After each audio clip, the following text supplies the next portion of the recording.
Hello, welcome to episode 78 of the Fluffy Fibers podcast. My name is Isabelle and you can find me on Instagram as Fluffy Fibers, and you can find my blog where you can find the show notes for this podcast at fluffyfibers.wordpress.com. I also now, very excitingly, have a French blog which is La Petite Manufacture d'Isabelle, which I found was a good pendant to this English podcast for my French viewers and the French speakers who follow me on Instagram as well. How are you? I do hope you're all as well as possible in the current times.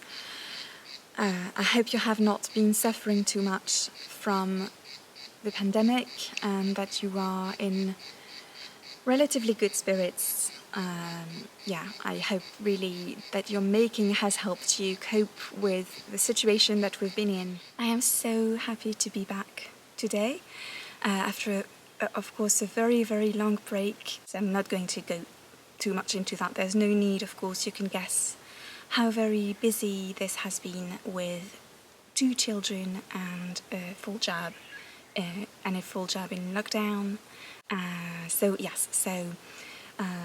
This is actually my first week of holidays. So this is actually the first time in a very long time I've had a bit of quiet time to myself. And so, as you can see, I'm recording in a very different background today.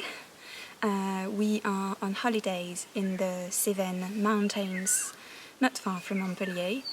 And I thought I'd take the opportunity to record.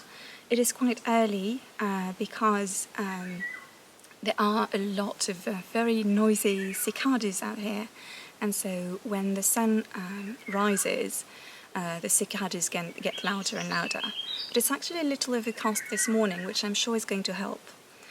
I'm sure you can hear lots of birds in the background. I hope it won't be too distracting. I hope you can still hear me quite well.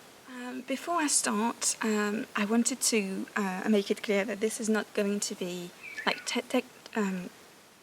typically when I record a podcast, I tend to show you pretty much all of the makes I've made, everything I've made since I last recorded. But because it's been so long since last time I recorded, and also because I'm on holiday and obviously I don't have all of my makes with me, I'm only going to give you a little sample and really what I have just recently been working on and what I actually took on holidays with me. So yes, but hopefully this way the podcast won't be too long and it will be enjoyable for you to listen to. So because it's very early in the morning, in my cup of tea I have what I have typically every morning, which is just a cup of English breakfast black tea. And this is actually my first cup of the day. For a handmade wardrobe today, I'm wearing my favourite summer holiday dress, which is the Hinterland dress by So Liberated, which I made with an elastic at the back to cinch it in a little, even though it's still quite loose fitting, as you can see. And for the buttons, I used buttons that were cut from bows that were naturally fallen from trees. In Europe, these are plum tree buttons. And it is made out of a lovely linen, aqua linen that is quite heavy actually, probably a little bit on the heavy side for this dress since it's so loose fitting, but I just really, really loved the texture of this linen, and I really absolutely love wearing this in the summer. It's the Hinterland dress by So Liberated, and I have a whole blog article that I devoted to this pretty much a year ago actually, because I made this last year for my holidays last year. And for the French speakers amongst you, I also wrote a blog article on this dress in French on my French blog as well. Okay, so for events today, and I realised I didn't even give you the outline of today's episode, so I'm going to do that to remedy that straight away. So today we're going to have my cup of tea, which we've already covered, a handmade wardrobe covered as well. Then we're going to have just events, which is really more administrative stuff really. Then a bit of knitting. I've decided to start with the knitting for once, and then a bit of sewing. So yes, in terms of events, or rather administrative stuff regarding the blog, etc. First of all, you may have noticed the blog address change. So it used to be fluffyfibers.com and now it's fluffyfibers.wordpress.com. The reason for this is simply I just haven't been using the website as much as I was hoping to, and it just didn't make sense to keep a domain address. I'm sure a lot of us have been doing the same thing during confinement. I've been trying to recenter really and cut back on unnecessary expenses or things that really weren't needed at all. And I realised, in fact, that having a domain for something that was just a hobby to me and not a business or anything just wasn't worth it. So, of course, it does mean. So I have been going back on my YouTube videos to update all of the links to the show notes. I've been going, I think, as far back as 50 or something. But it does mean that there may be a few broken links here and there, especially within the blog when I link to another article within the blog. I haven't had the time to edit these yet. It's quite time demanding. So I hope you will be patient with that. And yeah. So the second element I wanted to address in this section was Ravelry. As any of you who frequent Ravelry knits or crochets probably knows, Ravelry has had a huge website redesign in June, so I think a little over a month ago now. And unfortunately, it's been very, very harsh on the eyes, and neurologically, it has had a lot of effects on many people. I have definitely been suffering from migraines every time I've used the original website, and I very, very quickly. Actually, I didn't only switch to the classic version, but there was a theme that was created that you can use, for instance, as an extension in Firefox. So I use Firefox. That actually changes the template for Ravelry when you use it, and it's much closer to the original. But yeah, so the issue with this is that Ravelry so far has tended to dismiss these problems and these challenges that the website was setting to many of their users.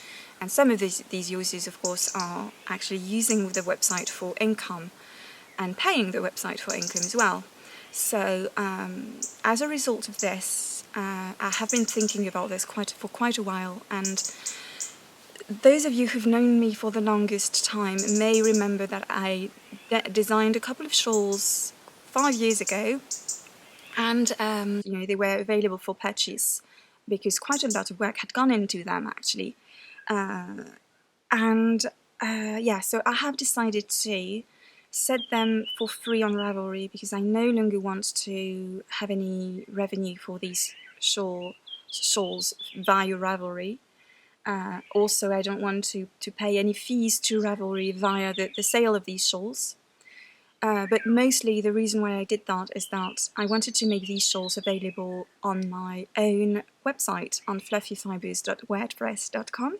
So I did that yesterday actually, so I set up a couple of pages on my website to make these available. So I'm going to show you them here on the screen, but these are the Verdure Shawlette, which is knit with one skein of fingering yarn. I used a skein from Wood and Vine yarns 5 years ago, which was called Succulents. And the second shawl is the Bonbon shawl and Shawlette, so you actually get two different designs for this one. The first design, which was my original design, was a rather shallow triangle knit, also with just one skein of fingering weight yarn. This one is rather easy to knit actually, and with lots of texture, so that you can use those variegated skeins or speckled skeins, or of course any kind of colour or solid colour as well. But it works especially well if you don't know what to do with a variegated skein, because it's going to break up any tendency to pull. And then I designed a second version for the winter, really, out of DK weight yarn, and this one, it's a regular triangle, and it has a different set of increases as well at the spine of the shawl. This is definitely my favourite of the two, really. And I knit this version out of some undyed BFL from West Yorkshire Spinners. It's a very, very cosy shawl. So both of these shawls are now available for free, either on Ravelry if you're still using the site, and I definitely didn't want to remove them altogether for those of you who still want to use the site, and of course have linked their projects to this shawl, have knit this in the past. But they're also available for free very easily with download links as PDFs, the same PDFs really, on my website now. So I'm very excited about this. I also have a third design, which is some fingerless mitts, which has always been free, and I'm also going to devote a bit of time to put this one on the website as well as soon as I find the time.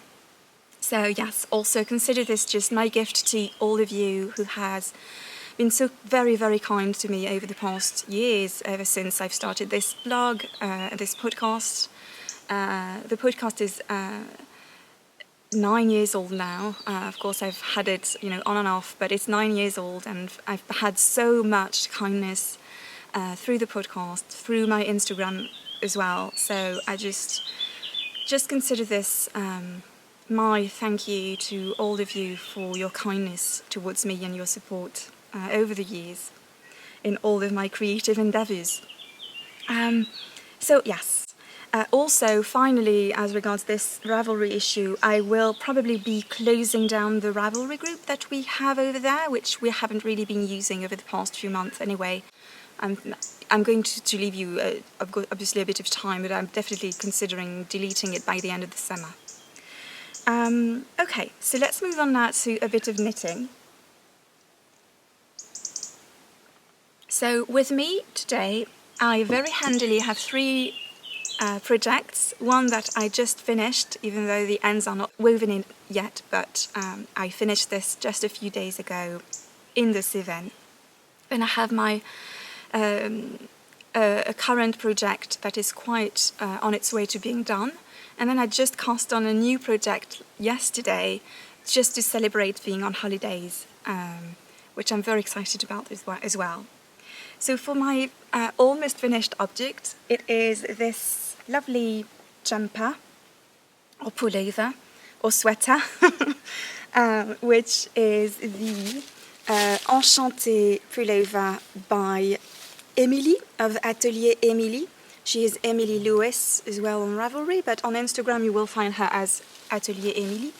She is one of my absolute favourite designers, and she's a French designer. Honestly, I could knit every single item, every single design that she comes out with. Everything is absolutely lovely and gorgeous and super wearable. And so, yeah, so also all of her designs are also published in English if you don't speak French or don't read French. So this is the Enchantée, so enchanted pullover, Enchantée. And as you can see, it has some all-over lace, both on the front and back. And don't be afraid of this lace, because it's actually super, super easy and addictive. And I honestly had it memorized by the very first repeat. So it's super, super easy.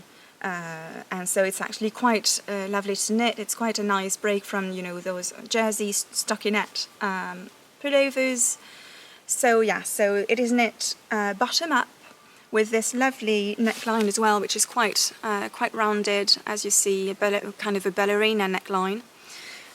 So yeah, have still a few ends to weave in, and the edging is finished with the neckline rather is finished with I-cord, and then of course once you're done with the body, you knit the sleeves in the round, no decreases unless except at the very end. So super mindless to knit.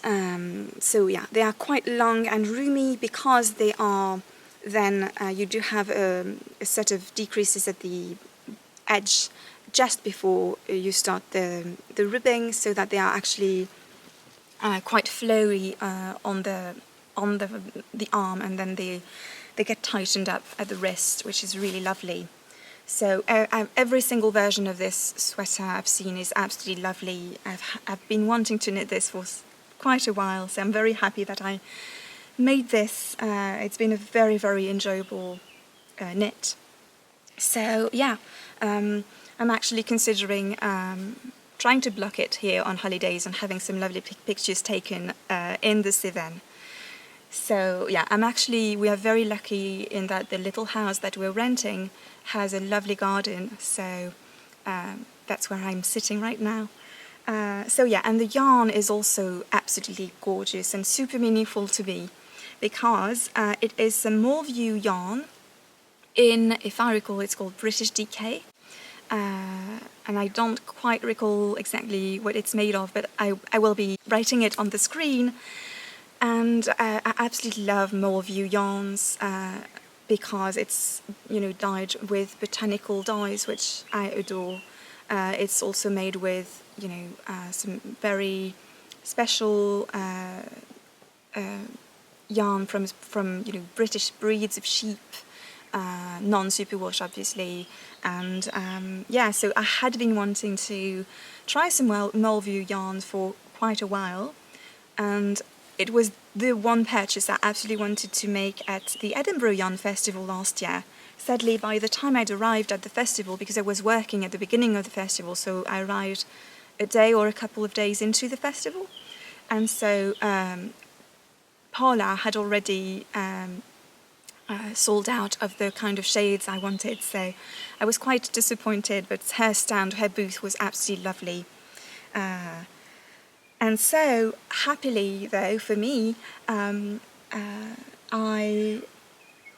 December, the very, very end of December of 2019, and how inspired we were to do that since, lockdown and everything, Seb and I travelled to London while my mother was taking care of the children, and my very, very good friend Erin, who is from the United States, who is one of my very dearest friends on this planet, she actually managed to travel. She was actually travelling in Europe at the same time, and she came to London from the Netherlands so that we could meet. The odds were incredible, and so we visited Loop together.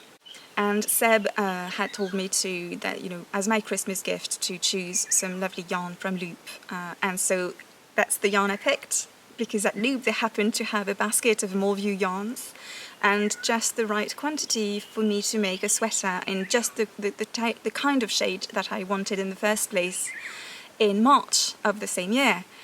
So that was absolutely lovely, and of course Erin helped me pick the yarn, so it's a super meaningful yarn all around. And so it's a very dusky pink, as you can see, with lots of grey. I absolutely love it. I've been definitely knitting more pink and even sewing more pink, especially this kind of muted greyish pink or mauve, as Kristen might say, over the last year or a couple of years. And also knit a mauvey pink cardigan during lockdown actually, which I don't have with me, which is really, really lovely. I may show it on the screen. Also by Atelier Émilie, another design by Atelier Émilie, also with all overlays on the front. It's definitely a colour that I'm intentionally introducing more of in my wardrobe. For my current project, so in this bag from Artisan Yarns, which is absolutely gorgeous with teacups and cookies, just my cup of tea really, if I may say, and of course it's blue, so everything's well. So this is another sweater, also very similar kind of construction, also bottom up, with sleeves that are really tubes knitted around that are picked up afterwards. So as you can see, I have finished the body. So this is really all over stockinette. So this is the Lucinda by Carrie Bostic Hogue. So as you can see, it has this deep V both at the front and at the back. I actually raised the neckline a little bit at the front because it was quite low, especially since I'm very petite. So I tend to raise necklines a little, otherwise they are really quite low on me. And so yeah, this is a very, very roomy sweater. It's actually supposed to be with reverse stockinette, which I was planning to do, but because of the kind of yarn that I used, I felt it was looking, the reverse side of the stockinette was actually looking rather, I don't know if you will be able to see that, but a little messy, because I used raw silk to knit this.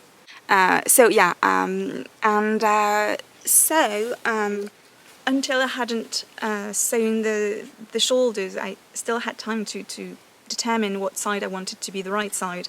And in the end, I determined for the stockinette side to be the right side.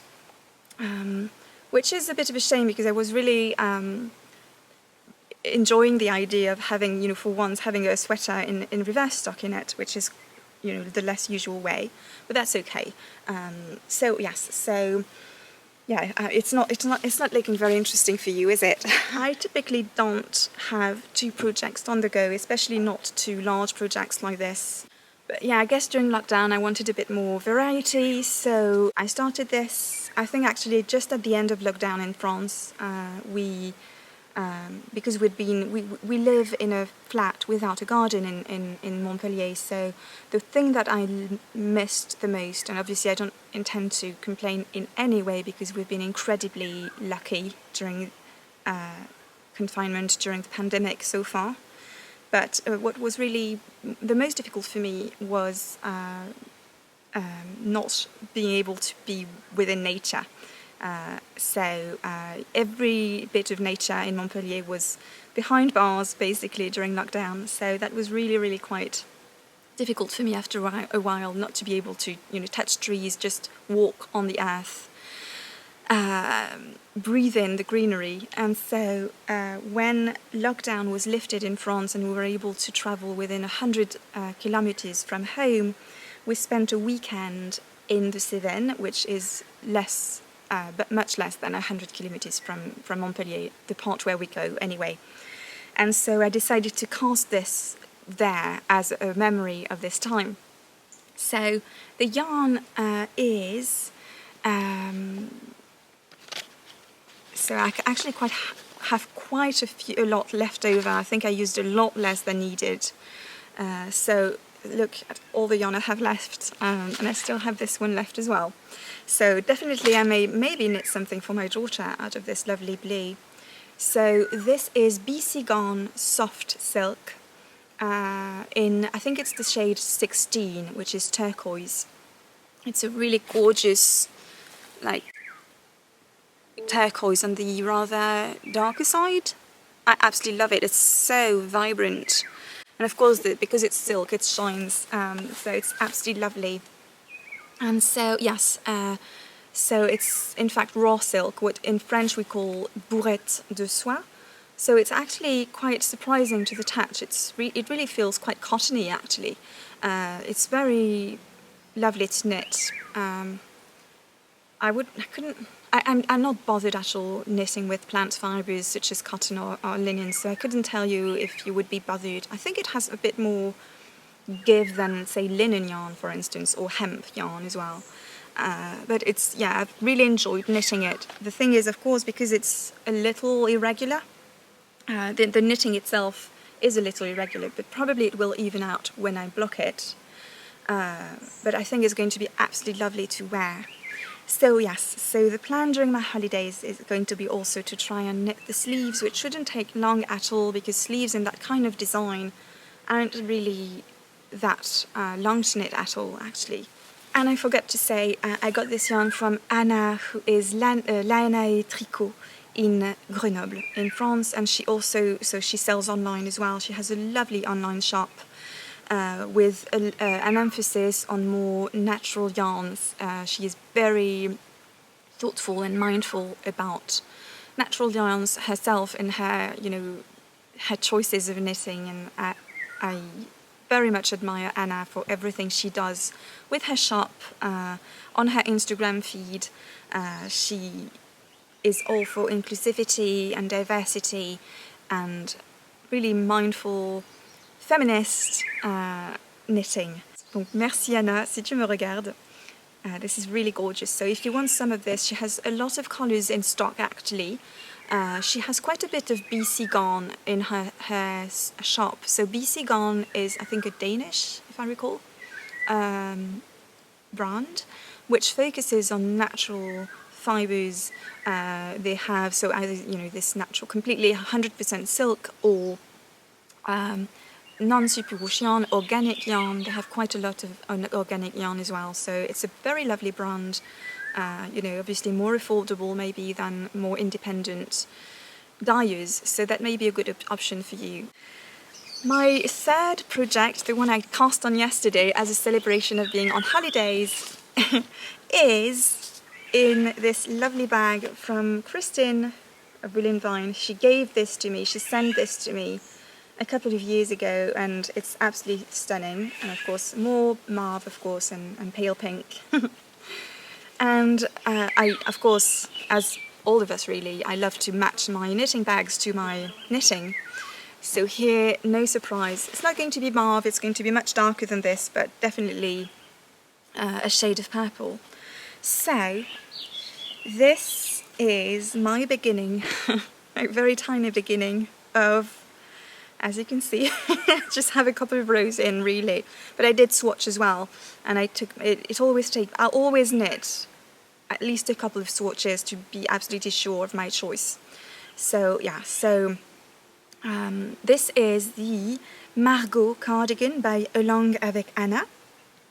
So another French designer, also whose patterns are both in French and English, and actually Anna lives in Britain. So as you will be seeing on the screen, Margot is a raglan cardigan with lace raglan increases and some lace as well along the button bands, which is absolutely lovely.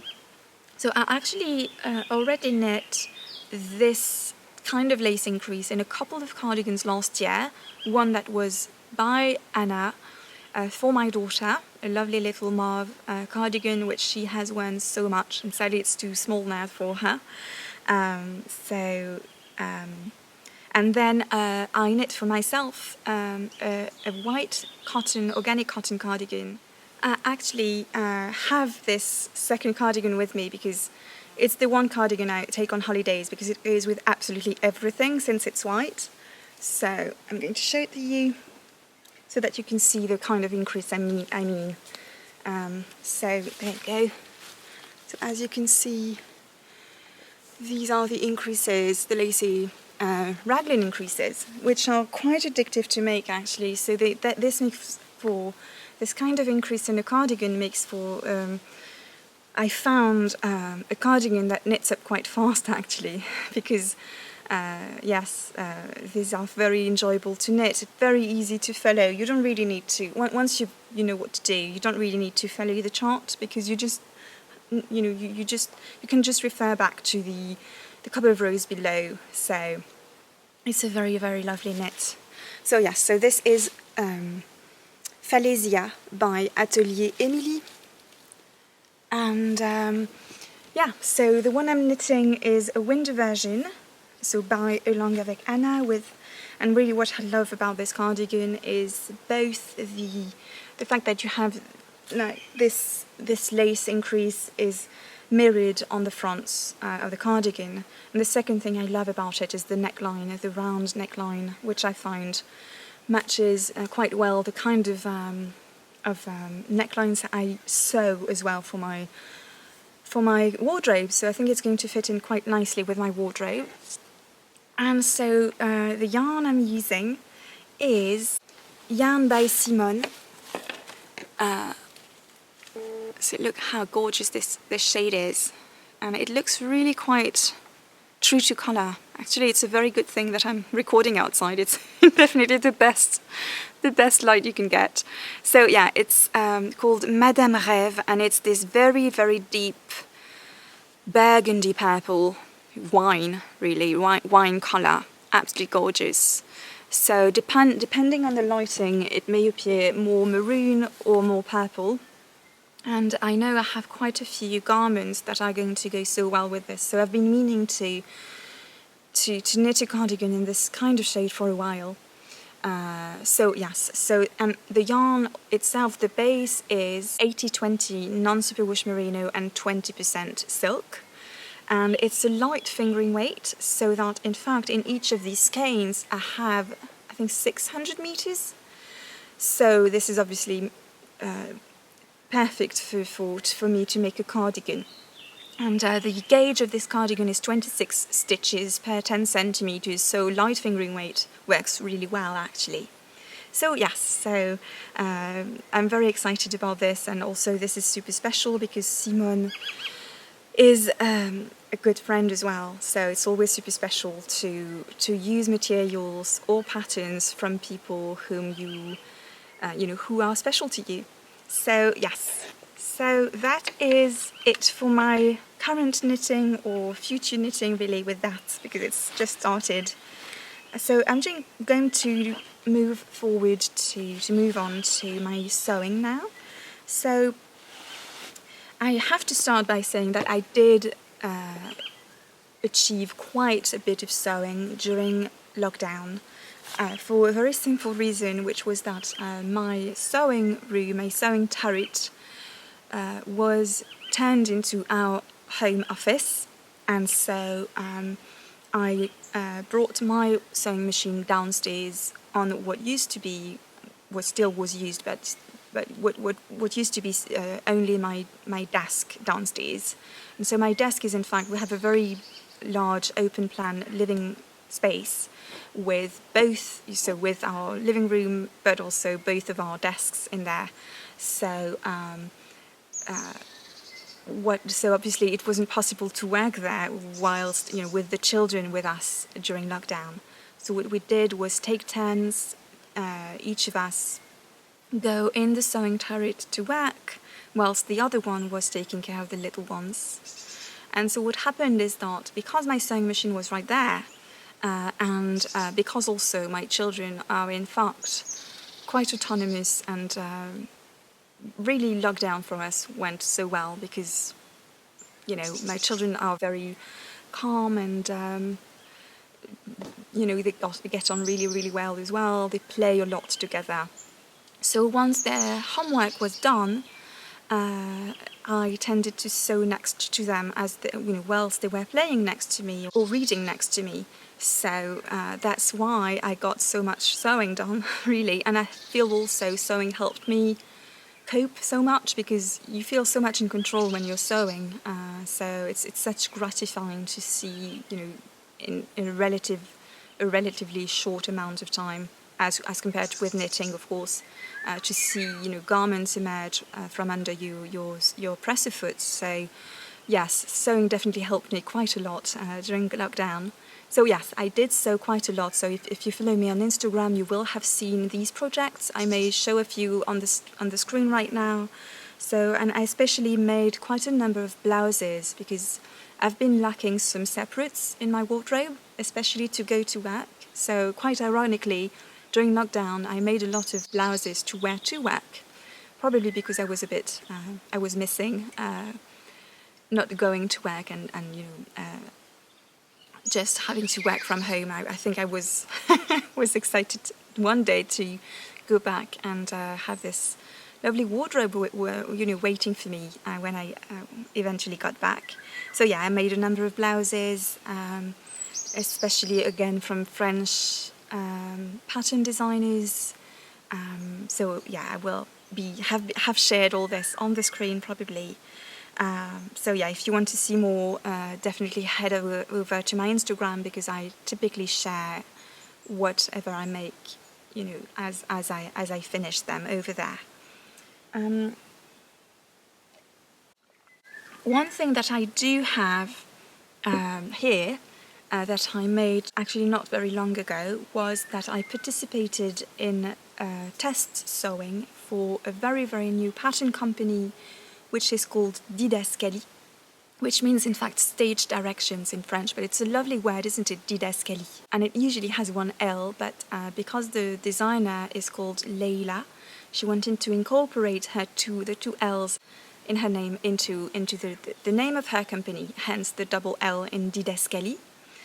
And so she just released 4 patterns, and one of them, so 2 tops and 2 dresses. And I was lucky enough to test the Anamé dress. You're not going to see much on here, are you? But yeah, and it's a bit wrinkled from the travel. But yeah, so Anamé is a dress with quite a lot going on actually. So with full sleeves that are smocked at the bottom to be cinched in, with a square neckline both at the front and the back. And the shaping at the back, meaning also you don't need to insert a zipper, is achieved by all this panel of shirring, sorry, we say smocking in French, but in English it's shirring, isn't it? So quite a lot of shirring here going on, which can be a bit intimidating, I know, when you start sewing, but when you haven't done it yet. But really, it's just a matter of finding the right setting for you, for your own machine. So shirring is achieved by winding some elastic thread onto your bobbin thread and sewing with your regular thread on top. So for me, so there are loads of tutorials on YouTube for this, and they will tell you different things because it really depends as well on the kind of thread you're using, of elastic thread, or the kind of machine you're using. So what you want to achieve, and I'm going to show you the inside, what you want to achieve is elastic that is completely straight, see? That is not wavy or anything. So to achieve this for me, I actually had to wind the elastic thread and pull quite hard at it, stretch it out quite a lot on the bobbin before I started sewing. And also another tip that is good for this as well, which is actually in the instructions, is that you don't lock the thread at each end. You start by locking the thread at the beginning, but then as you finish here, you just pull on the elastic and the thread, and you start sewing the other way, so the row below, and so on and so forth. So you travel like this on the panel, and then everything is going to be locked into place when you sew the panel to the sides, of course.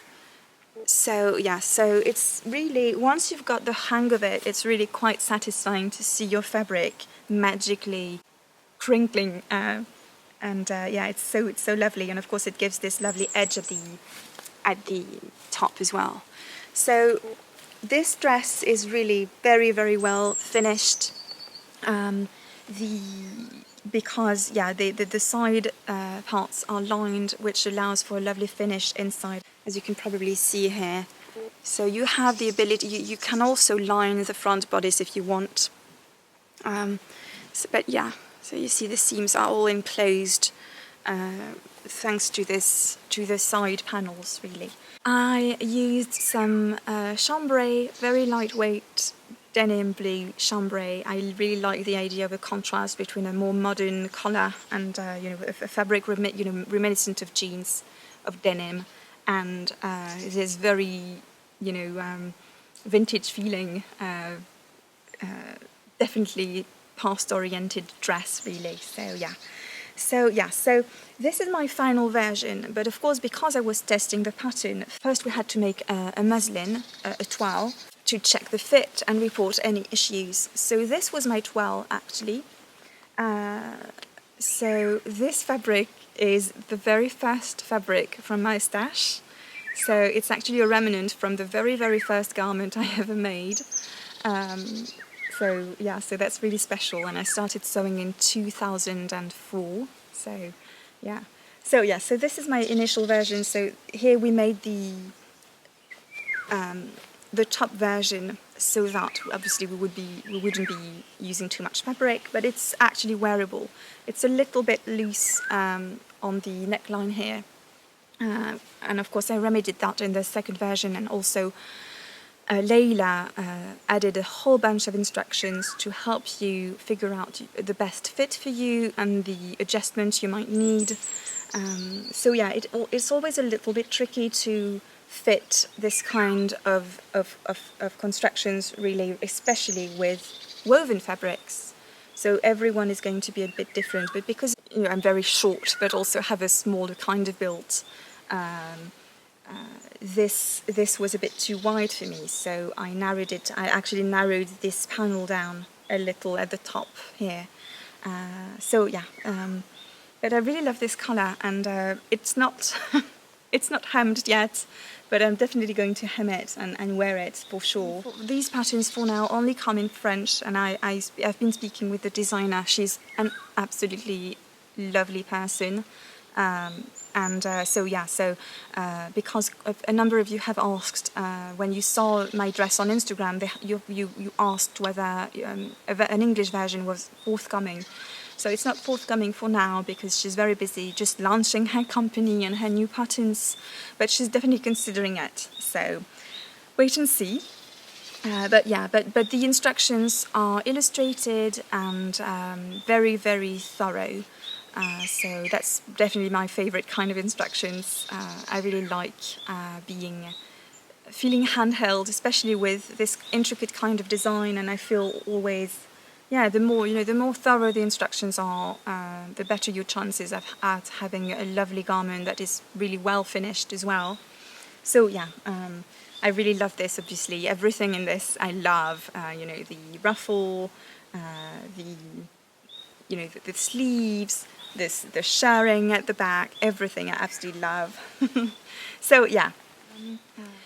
Finally, for my sewing, I wanted to share, because that's what I have with me, that's what I've brought with me on holiday. I wanted to share my foray into sportswear sewing. So yes, if you follow me on Instagram, you probably know that I've been practicing yoga quite regularly now, quite intensively, for pretty much a year now. And especially in January 2020, I started practicing pretty much daily, on a daily basis. And it's really done me so much good. I think I actually mentioned this on my last episode, at the very end of the episode. But yeah, so I wanted to make myself a few yoga outfits. Because I'm practicing so much, I need a few more outfits. And so, and the thing is as well, it's very, very hard to find sportswear out of cotton, especially organic cotton, ethically made. So obviously, when you find that elusive yoga wear that is in organic cotton and ethically made, first of all, it's very expensive, which is completely understandable, but also it tends to come in quite plain, like solid fabrics, which is fine, but I really wanted something a bit more fun, really. So the thing is, sportswear patterns are designed with lycra fabrics in mind that have a lot of stretch, and so what I did was to adapt some sportswear patterns to work for cotton jersey, which has a lot less stretch. So this is my final version, really, the version that works really well for me. So I'm going to start with the leggings because I started with them and they are really the easiest piece. These are the Inspire tights, and I made them a little cropped, as you can see. So these are a pattern by Greenstyle Creations. So these are a really, really good pattern for sportswear. because, you know, technical details, but they have a gusset which really helps, especially with yoga movement. So yeah, that's really good. You have the option of various waistbands, you know, so you have the regular waistband in the pattern, and then you can download a higher rise waistband on the website for free. So this waistband is the one that is downloadable on the website, and I think it's the mid-rise, this one, and then you have, or the high-rise, and then you have the super high-rise, which would be really, really high on me because I'm short again. And what is lovely as well is that you have some elastic inserted at the top of the waistband, so just a 1 centimeter wide elastic just at the top, so that the tights stay on, and you know are not going to ride down really when you're practicing, which is really nice. So for this, it was really quite easy. You know, you have you can always you have this little diagram where you can, this little chart when you can check, you know, how much stretch your fabric is supposed to have. Obviously this one didn't have as much stretch, and so very simply for this one I just cut the size up, one size up, and because it's less stretchy, and it worked really well. So that was really, really a big win. I've been wearing these quite a lot actually. So the fabric is Hamburger Liga. So it's organic cotton, printed in Germany. As you can see though, I will be completely honest, so I have worn I made the tights quite a few months ago, so I've worn them a lot already. And I'm not sure if you'll see it, but it's just starting to, the black is starting to fade just a little bit. Yeah, I'm not sure if that will show, but it's very obvious. It's not an issue in itself, but it's very obvious when you compare with my newer bra. I'm not sure how well this will show, but yeah, the bra is definitely blacker. I think you can show it a little. You can see it a little. But yeah, so that's okay. And I do wear everything in a 30-degree program on delicate, so I don't know, maybe I should just wash it separately, but yeah, that wouldn't be very, very sustainable with it. I don't know, I'll see. But yeah, it's super, super comfortable because the, you know, organic cotton is, well, cotton, you know, cotton jersey is super, super soft against the skin, so that's really a plus. I just can't bear, you know, on top of not wanting to use lycra, polyester fabrics because they are not biodegradable, they are plastic essentially. On top of this, I just really don't enjoy this kind of material. So yeah, I really love wearing natural fibers. So yeah, I really love this. Then I wanted to make a long line bra to go with this. So so I had two challenges here. The first one was to adapt so the Elevate crop top by Greenstyle's creations into not something that was actually supportive, not just a top, because the Elevate crop top is supposed to be worn with a sports bra underneath, and I wanted to wear it just on its own because it gets really hot in southern France, and when I practice especially, I get really sweaty, obviously.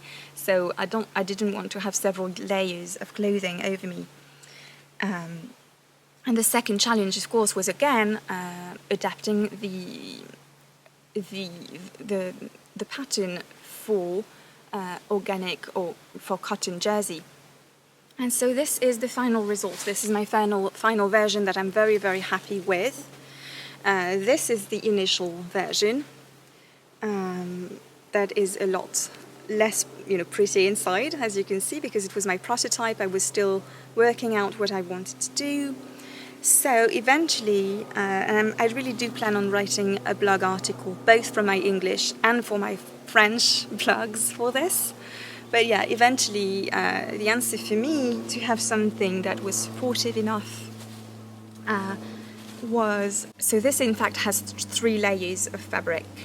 So it has a lining and an interlining. And this really contributes to having a very stable kind of garment, of structure. a more structured garment. As you can see here, I also added some bands for finishing. So on one side, on this side, you do have the serging that is apparent, but not on the top of it. So let me see. Yeah, here, as you can see, this is the seam. So that this is the front of the garment, and the seam inside is enclosed. So yeah, and again, because in fact using some cotton jersey here worked in my favor, because it was more restrictive in a way, so it actually works well for a more supportive kind of garment.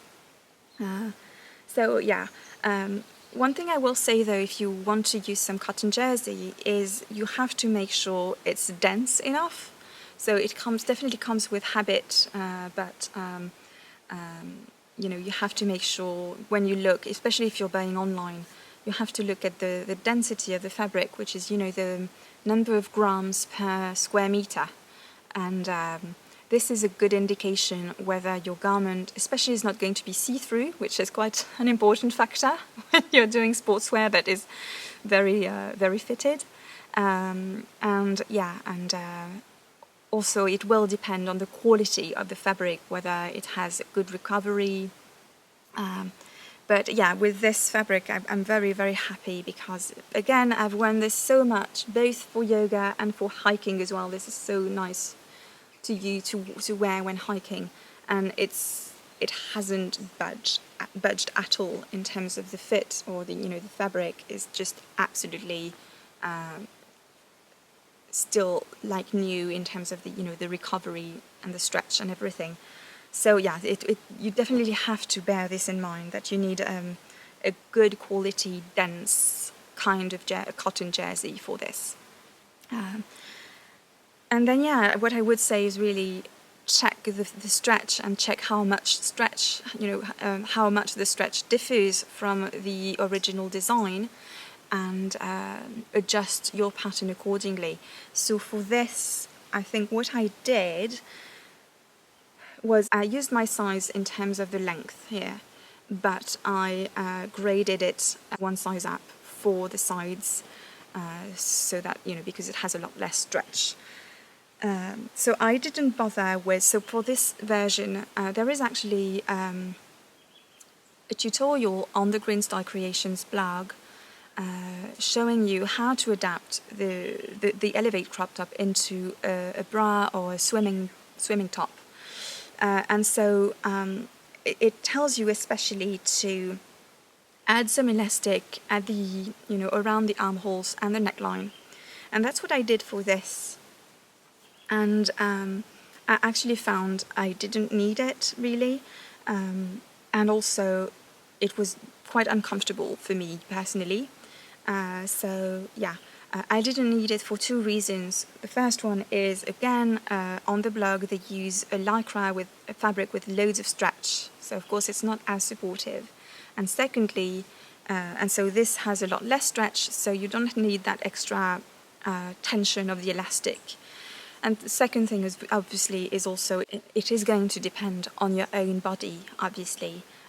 I do not need as much support as, say, a D or a larger cup would need. So yes, this works quite well for me. If you feel you might need some more support, then definitely use this elastic. I do need some support, but not a huge amount of support. And yes, of course, what I love about this, and this is why I wanted to use the Elevate, is this large band that you have at the bottom, and you have this overlap here that is quite lovely here. So yeah, after that I made another set of leggings, which actually I made to come here because these, again, because I wanted some yoga outfits to be able to practice outside, and also to hike with. So this is the other pair of leggings that I made just before we left. And same pattern, the Inspire tights, which are really, really great. And this time I used some jersey that is not organic, but that I really, really like, because I felt this print is so perfect for yoga. So yeah, and this time I raised the waistband a little, so it's a little higher. It's still not the super high rise, but I think it's between the high rise and the super high rise, really. So yeah, and this time I also thought to add a little piece of ribbon here to make sure I don't confuse the front and the back, because it can be a little tricky, really, when you're in a hurry with my other leggings. So yeah, these are my sportswear outfits that I'm really excited with. And yeah, when I was finished with this, I realised this actually went quite well with it. So even though it's not as well finished, it's still very functional. So I've really enjoyed wearing it for yoga as well. So there you go. That is everything I had to share with you today. I do hope you enjoyed all this. Please don't hesitate if you have questions about the sportswear sewing, but I will definitely be writing some blog posts on this very soon. I do hope you enjoyed, and I hope you are all doing really well, or as well as possible in the current conditions. I am so glad that I was able to catch up with you today. I hope the birds have not been too distracting. And yes, until we next meet here, I hope your making brings you joy. Bye bye.